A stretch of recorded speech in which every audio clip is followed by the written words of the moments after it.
Hello, you wonderful people, and welcome to another episode of Not Too Comic Book. This being a show where I talk about TV shows that are adaptations of comic books. For today's episode, I'm going to talk about the latest episode of Supergirl. A lot of really interesting things went down in this episode, so let's break it down. I like how they presented this episode in many different regards. Like, first and foremost, like how they start off with, it's like, okay, like, Kara's with her dad, and like, they're going to try and find a way out of here, or my friends are going to help us, but then the Phantom comes up and it scratches her.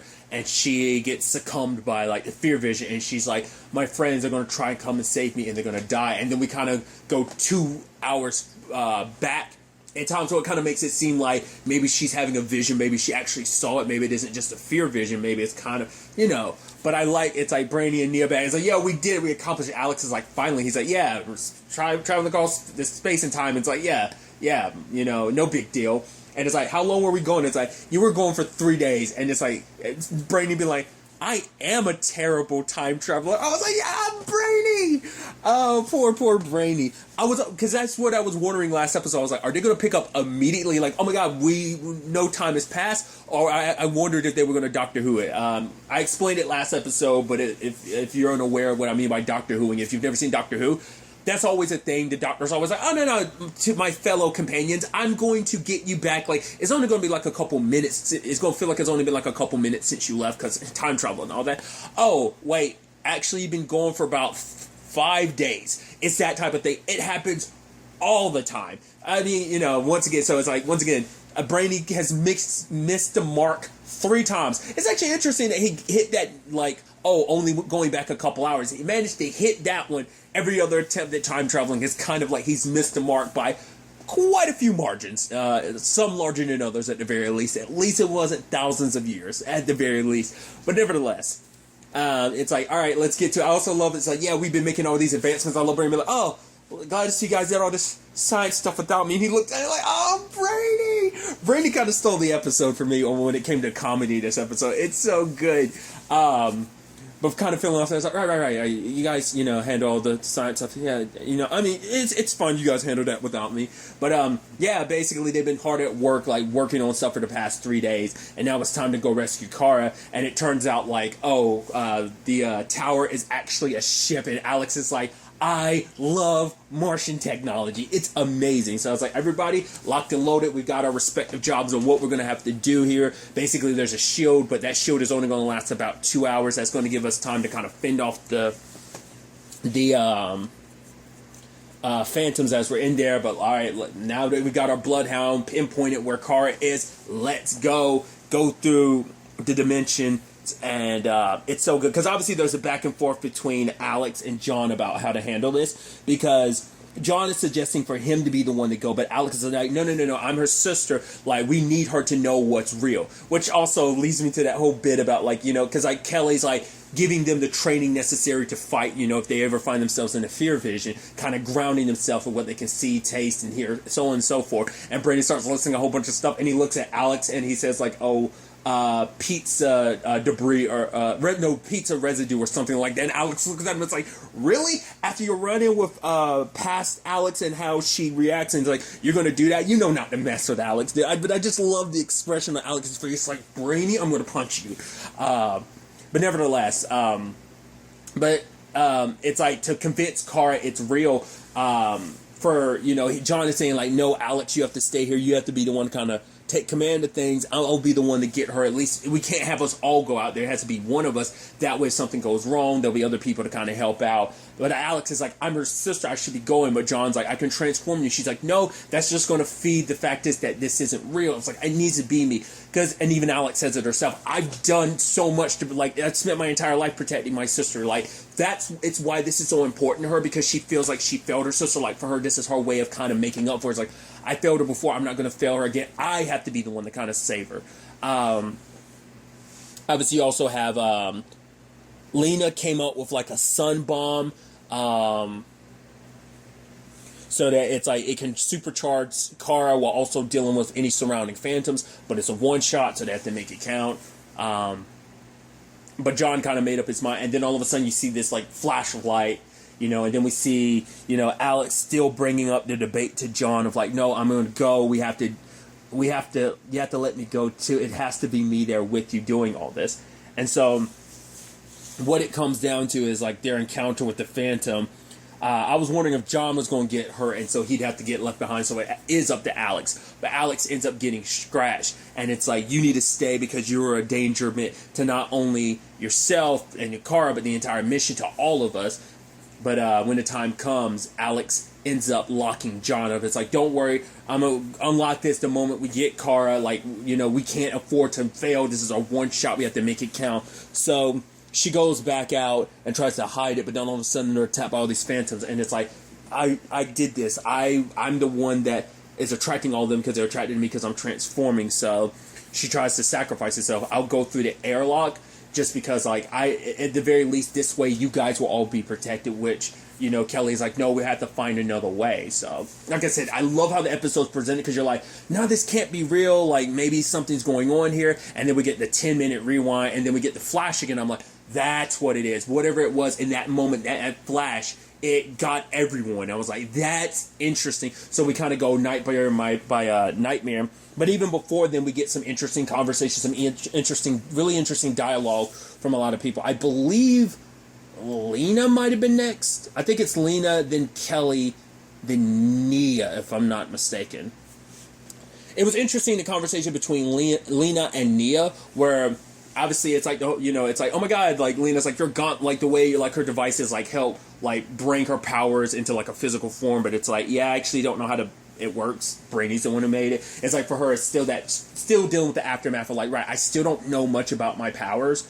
I don't, you know, the only person who had answers was my mom, and her and Lena kind of bond over the fact it's like, right, Lena lost her mom when she was really young, and her and Nia kind of bond over that. Like, you know, it never gets easy, not having your mom around, especially for the person that kind of had all the answers for you. And it's like, but for, because especially for Lena, it's like, especially giving the only family she has left, her mom and her brother, it's like, not much of the family, but Nia's like, but at the very least, we have the family we have here. And you see Lena kind of smiling, because, yeah, you are part of the family and everything. So I thought, you know, but it's also like, Lena talks about, there's a book of folk tales that, her mom left her, and like that's all she has to remember her mom by. And then she reminds Nia, it's like, your powers bind you to your mom, it connects you to your mom, so even if she's gone, you're always going to be connected to her because of your powers. So that was interesting.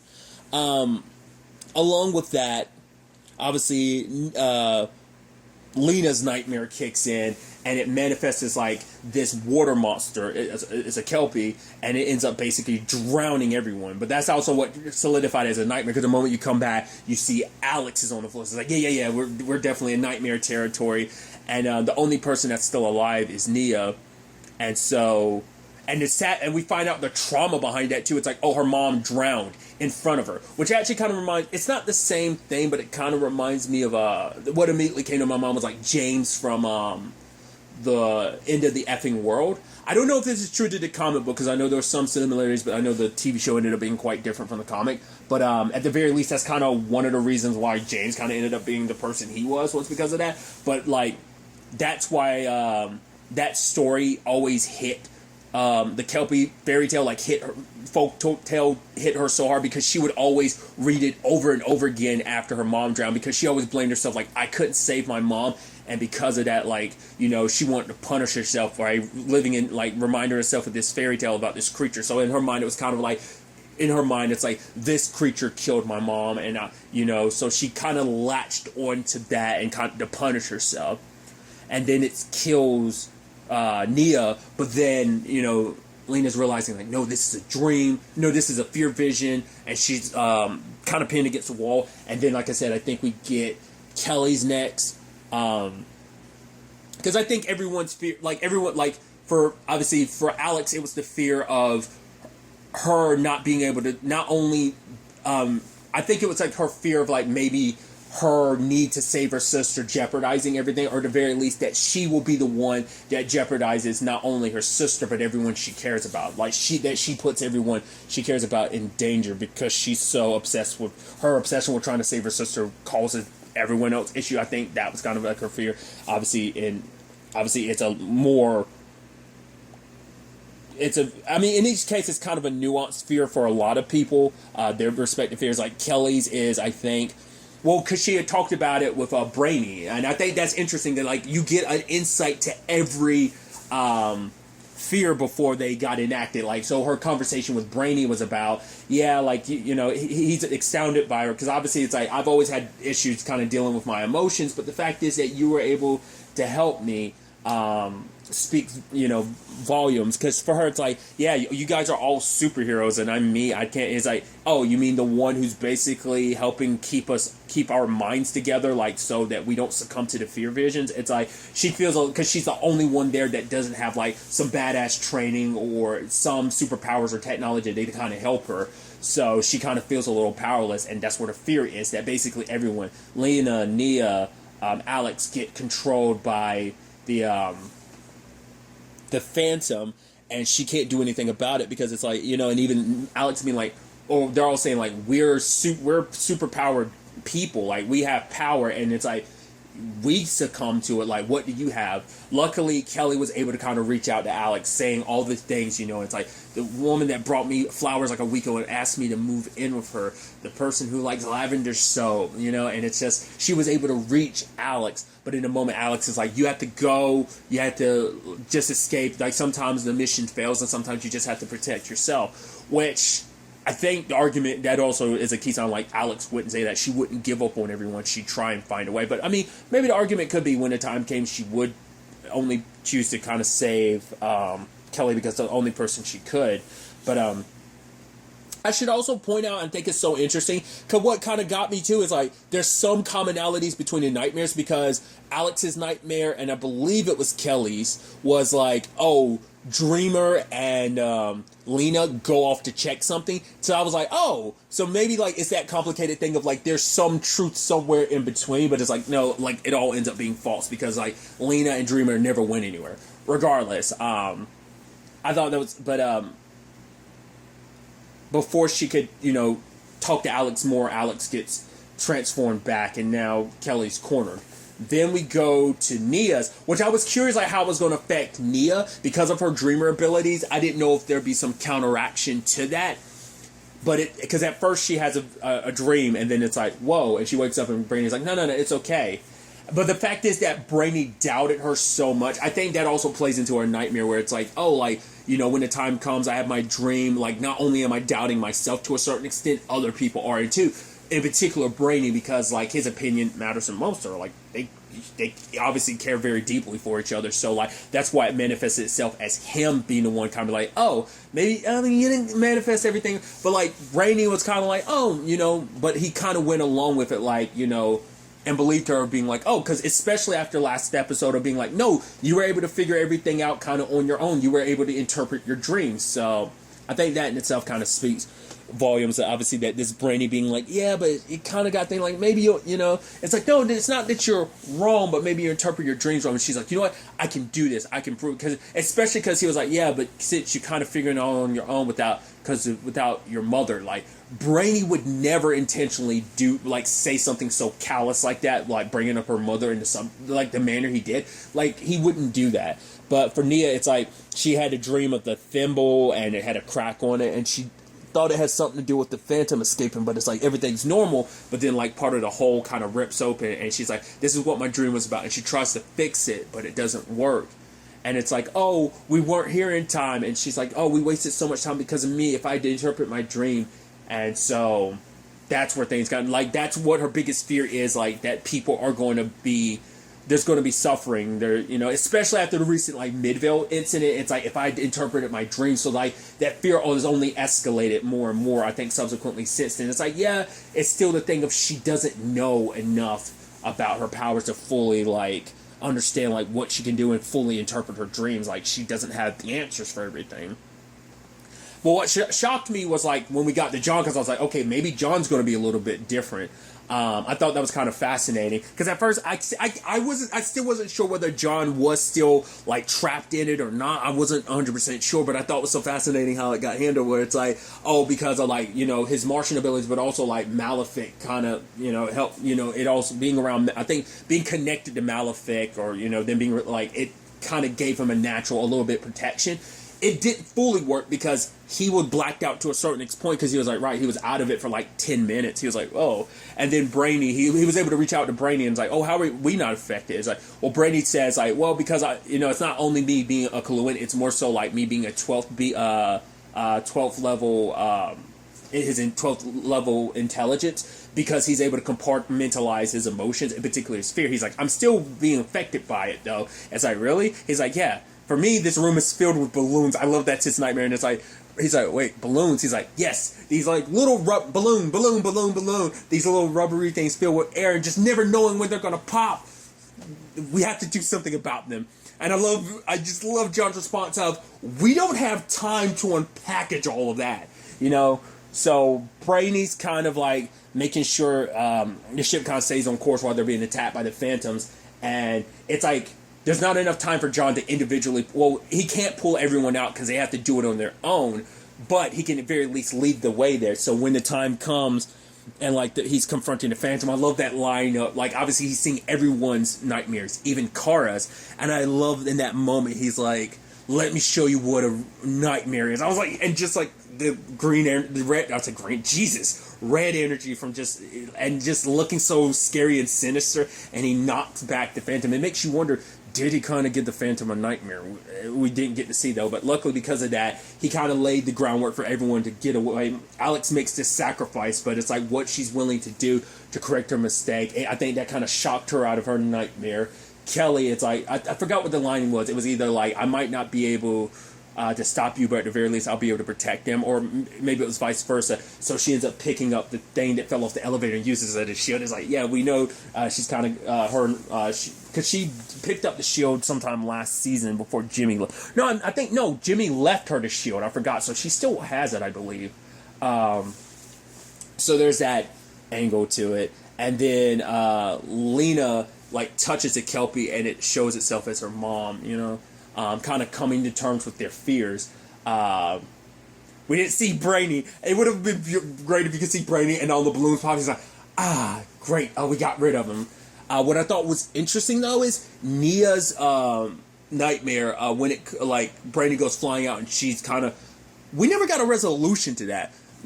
Do correct me in the comments down below. I feel like when we were like, oh, everyone's back and okay, I didn't see Nia. Maybe she was there, but I'm like, unlike everyone else's who had like a resolution to theirs, hers didn't. It just ended with Brainy dying. It's like, it wasn't like a, no, I can change. Like, maybe that was the resolution to hers, to be like, no, like, I will understand my powers. I will, like, maybe this is going to push her to find some means of understanding her power going forward. Like I said, I just didn't see her. I kind of saw everyone else but her. So that's why I was like, I didn't know if she was still in a nightmare. Maybe that's something, like I said, maybe she was there and I just missed her. So do let me know in the comments down below if she wasn't. Maybe that's something that we'll deal with in the next episode of, like, maybe she is fine, maybe she's still trapped in, and I don't know.